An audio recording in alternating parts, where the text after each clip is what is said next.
Well, let me bring, Farah and Les into this conversation. So Farah, one of the things that you write and think a lot about is this impact of counterterrorism operations, right? And the impact on counterterrorism efforts, particularly countering violent extremism of this post-truth world, right? What impact do the things that David just talked about, this sense that maybe our allies can't trust us, whether it's because one administration is changing stuff about a deal, or the other administration is changing stuff because they've got political purposes and they've got an agenda.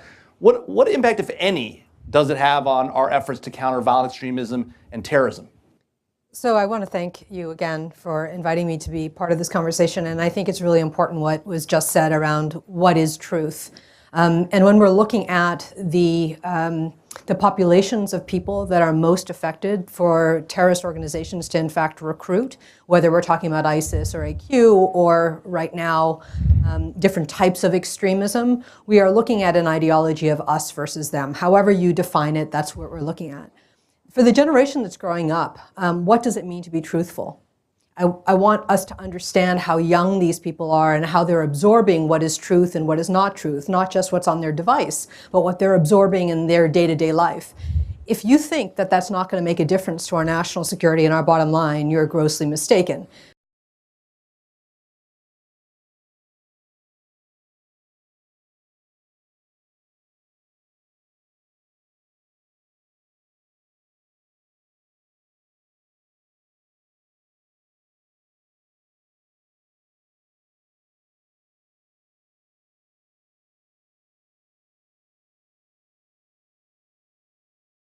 Because one of the things we don't do as government is to look at the cultural contexts in which young people are being raised, how they're absorbing their own truth, what their consciousness is.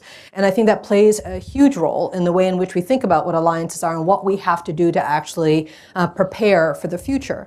Having said that, the other piece of this is, what you talked about in terms of formal alliances. How will it erode the way in which we think about the structures that we need to be able to stop the bad guys from doing what they're doing?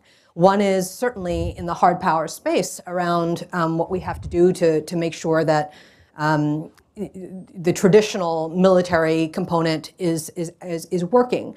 But in the space of the softer ideological war that we are fighting, it's already not going so well. We already are having problems getting a system working globally. Why is it so hard? How much time do you have? Yeah. No, but I mean, this is about, and we should get into why the current environment makes it hard, but why is it so hard for us to win this war of ideas? I mean,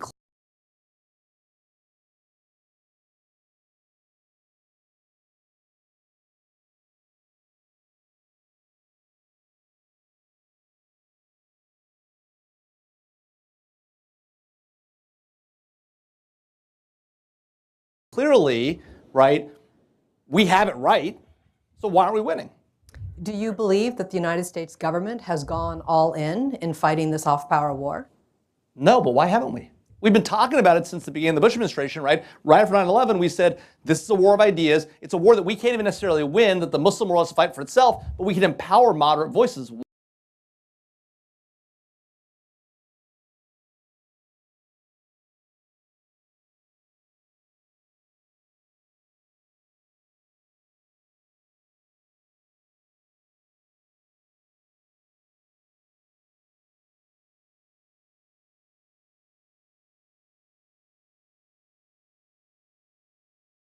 Why aren't we doing it? We've given a lot of words in speeches and many, and this is not it's not about who was president. It's about our intent and our willingness to put the resources behind the ideas.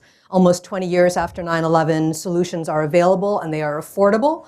We don't have the will to actually do this, but in fact, no other country in the world has actually gone all in either. So it's not just us. So it isn't just us, but boy, oh boy, do I think we're leaders in this world. And do I think that we ought to make a grander effort to scale what we have used taxpayer dollars to do and fight the us and them ideology so that young people don't get recruited. Having put that all on the table, let me just go back to what that means for the young people out there who try to understand what truth is. The bad guys manipulate facts to make kids believe what they want you to believe. So what does truth actually mean? And this is a larger philosophical question that we could be asking. But it makes a difference for those of us who are in this space. All of you who are here today are obviously interested in national security.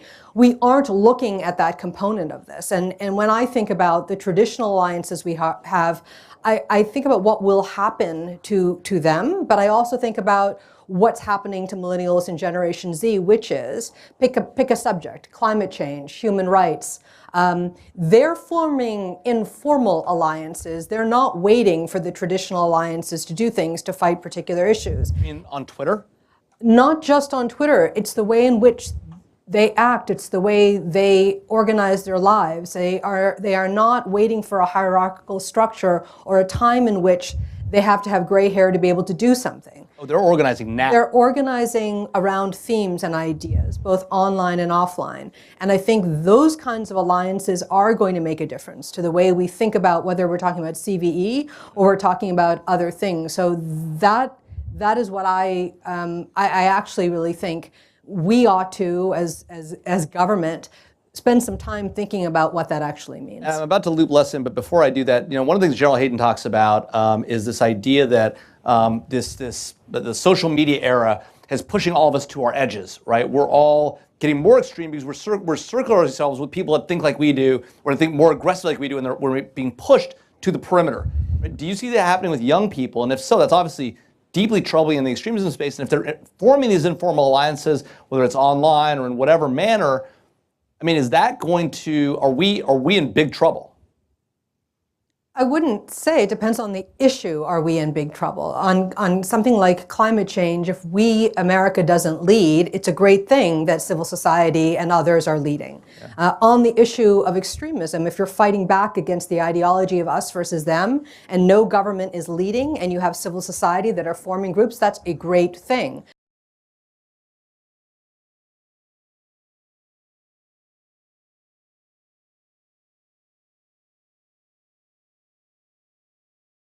So I would, and Farah was getting into a little bit on sort of the typology of truth. And so let me just posit something here, which is way too simplistic, but I think from my simplistic mind works.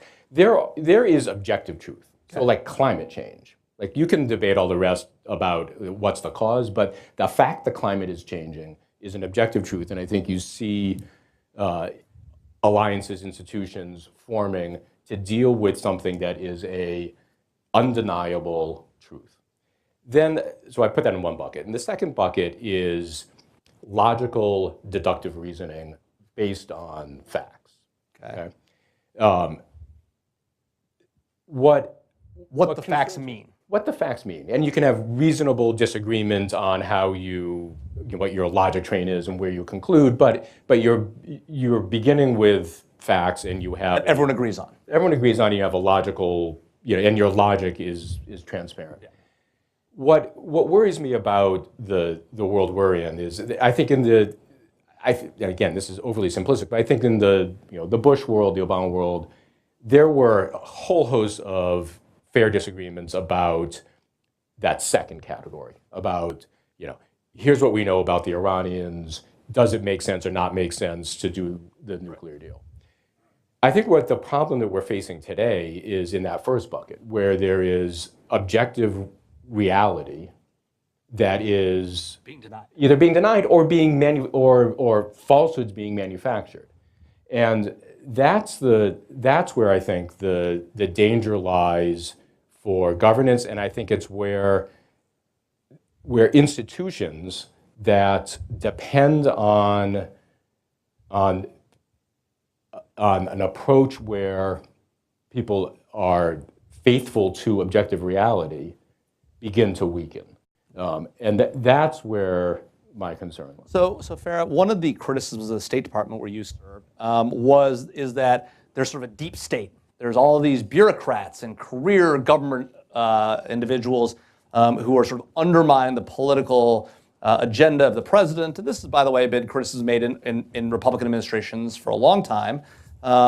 Is that a real concern? And if it is, what impact, if any, does or is is this sort of question about whether you're telling the truth or shading the facts, even as David has described them, is that okay if you're facing a deep state where you have no choice but to respond in kind? Is this just a response in kind, or is this something different? So our government has been around for a while, right? We have civil servants and we have foreign service officers at AID, at state, in various ways across our government. So this is not something new that there are people there who have committed their careers to serving our nation, to upholding the Constitution. Every single one of us, when we served, had to put our hand up and put our other hand on, we made a pledge to be truthful, to defend the Constitution. That's what you do when you become a public servant. And it goes back to what you were just saying about leadership and really about public service, period.